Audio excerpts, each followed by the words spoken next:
Thank you. Joining me now with more reaction, Jihad Watch Director Robert Spencer, the national spokesman for the Ahmadiyya Muslim community. Qassam Rashid is with us. Guys, good to see you. Robert Spencer, let me begin with you. You heard John Kerry. You see the president has dug his heels in, and he's insisting that America take in refugees, even though we're being warned by our intelligence officials.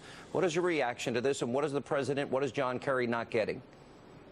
Well, it's insane to the point of suicidal. Just today, the Turks arrested 8 Islamic State operatives who were posing as refugees on their way to get into Europe. And so what the president and John Kerry are not getting, what they've never addressed, is the possibility of jihadis among the refugees. And yet that's the whole big elephant in the room that has everybody concerned about the refugee problem. He tried to make it into a problem of religious bigotry, saying some people want to only take in the Christians and not the Muslims. Well, the reason for that is that Muslims might blow us up, and the Christians are not going to. Mr. Rashid, is there a clash of cultures if somebody comes from an area of the world where they're taught that women must dress a certain way, that women need 4 male eyewitnesses for rape, that women can't drive, that women can't be seen in public without male relatives? Is there a culture clash? Because that seems to be the direct opposite of what we have here in America. And how do we ascertain if somebody really wants to assimilate and have a better life, or whether or not somebody secretly wants to engage in a caliphate? Well, Sean, thanks for having me on today. As you know, the Ahmadiyya Muslim community, as Muslims who believe in the Messiah, Mirza Ghulam Ahmad of Qadian, have advocated for universal human rights since day one. And the concerns being brought up regarding the refugees, His Holiness the Khalifa of Islam, the true Khalifa, Mirza Masroor Ahmad, brought up years ago that humanitarian values come first. We recognize the rights of all human beings. We should help refugees without a doubt.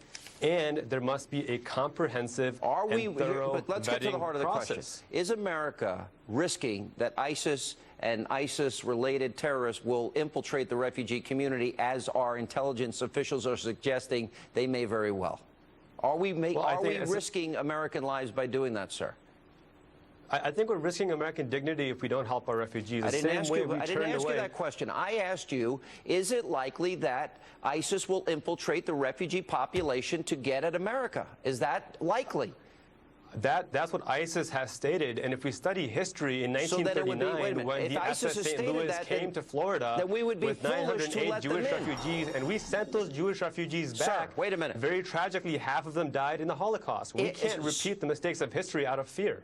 Okay, but maybe there's another way to help them, like, for example, a no-fly zone and security in a certain area of Syria where they can have refuge and we can provide humanitarian assistance. You know, if this is what they're saying, Robert Spencer, then you're right. This is suicidal. This president, the only problem is the president's gambling with American lives. There'll be blood on his hands if people, in fact, infiltrate and kill Americans, like they did in Paris.